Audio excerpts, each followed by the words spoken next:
The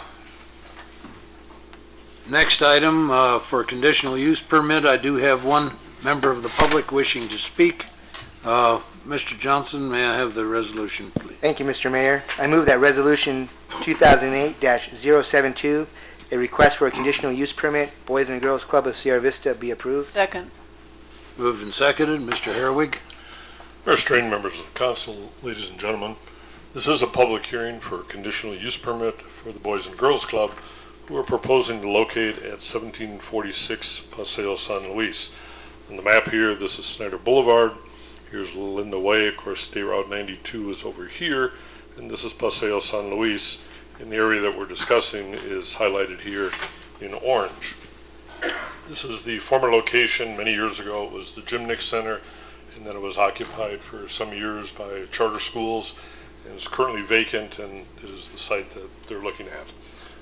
It is zoned general commercial. Of course, as you can see in the drawing here across the street, the lot immediately across the street is vacant. This is the U.S. Bureau of Land Management located here.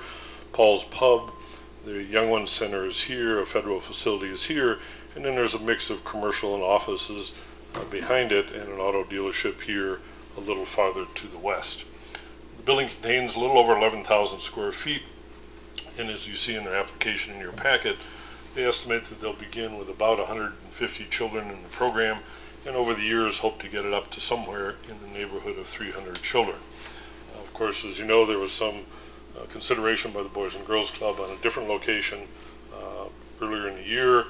That, of course, fell through, and so currently they feel this is the best place really for them to locate at this time. As was discussed in the hearings on the previous item before the Planning and Zoning Commission, the operation hours generally begin at 2 o'clock when the schools are out and run till about 6:30 in the evening. This also plays a role in the Planning and Zoning Commission discussion that we'll get to in a minute. And for the most part, of course, all of their operations are contained within the building in the small playground area at the very back corner here of this particular site.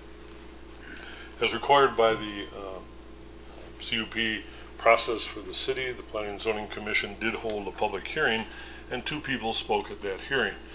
The first one was Mr. Kerger, who does own Paul's Pub, I mentioned across the street here, who expressed concerns about impacts of traffic, impacts of parking, and some of the problems they'd had in the past past years when a charter school occupied this site, and the impacts with parents parking up and down the street and all the other parking lots to drop off and pick up their children. He also had concerns about the fact that obviously he is a bar and sells liquor and the possible impacts with the Boys and Girls Club here, and he had some other concerns along those lines in terms of possible impacts it might have on his business. The other speaker of the public hearing who is here this evening, I don't believe I saw Mr. Kerger. Yes, he did. He is here this evening. I'm sure we'll be getting up to speak. And the other speaker was Valerie Lancaster, who is the executive director of the Boys and Girls Club. She noted, in terms of the concern about being near the vicinity of a place that sells liquor, that for many years the current Boys and Girls Club has in fact been located under a liquor store on the west side of town, and there has never been a problem for the store or for the Boys and Girls Club. And she also noted, as I was pointing out, that they operate different hours. The charter school had a big rush in the morning when parents were dropping off students, and a big rush in the afternoon when the school got out, and that's what blocked up much of the traffic in here and the issue that had come before the city and the city council in past years. As I'm sure she will mention this evening, she feels that the Boys and Girls Club will in fact be a good neighbor for the surrounding businesses around here.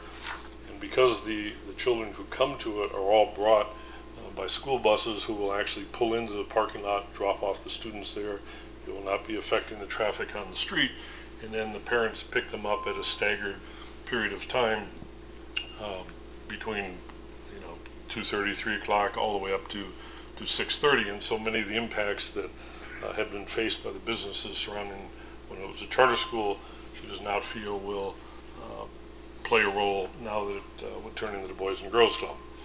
The Planning and Zoning Commission had some discussion on this, had a number of questions for the 2 speakers, and after their public hearing did vote unanimously of the members who could vote to recommend this to you for approval.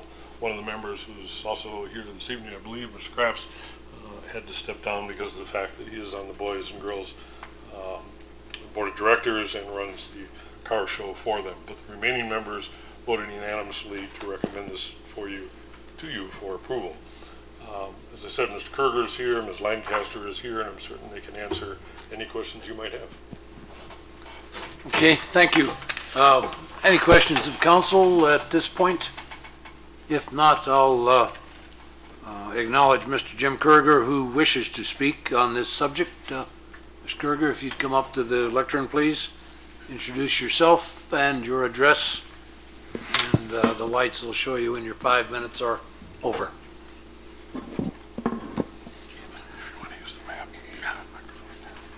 Hi, I'm Jim Kerger. I'm the proprietor of Paul's Pub. We've been there for 25 years. We were there first. My starting and almost ending point is, if the school had been across the street 25 years ago, and I was here tonight asking for permission to set up across the street from the school, it would be denied.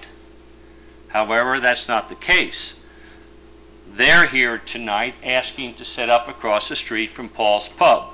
We've been there 25 years. We were there first. I don't think it's a good idea to put a children's facility opposite an adult entertainment center. It's that simple. I don't want to digress from that point, but Jim mentioned the playground in the back. That playground isn't much bigger than this room. How would this meeting be if 300 people were in it? Be a little crowded. I don't think it's going to be used as a playground, and that's one of the issues in the past. Valerie assured me they do all their activities inside the building. I assured Valerie we do all our activities inside the building also. So again, we've been there 25 years. We were there first. I don't think you should set up a children's center across the street from an adult entertainment center. Okay, thank you. Thank you. Thank you.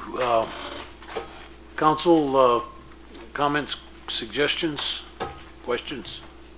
Mr. Johnson. Question, Mr. Mayor, on the traffic, what's the speed limit on that street, Mr. Patuchek or Mr. Haraway?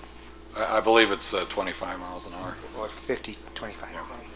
And when the school was there, I believe we had 15 miles an hour posted during school hours. Were you going to follow, I was just wondering if he was going to follow that up. Is it going to be 25 when parents are picking up students, or will it be 15? Mayor Strain, Ms. Husking, that's probably something we would need to study. The street is 25, and depending on the amount of traffic there when it's occurring, it may be appropriate to post school zone. I mean, it isn't technically a school, but it's something we would look at, and if there was a problem, we could certainly look at restricting parking and lowering speed limits if there were any issues like that. Mr. Mueller. Mr. Mayor, if I may, I think what gets to the answer to that question is, are the parents going to be required to drop off or pick up, I should say, I guess, on site on the private property, or by Boys and Girls Club, or yeah, well, I'm asking for what your procedures are. I know the preference would probably be to have the kids do that in the parking lot rather than the street. But is there any way you can talk to the I'll give you a chance, Valerie. Is there any way we can ask the parents at least to do that on your property rather than on the curb? I'm done.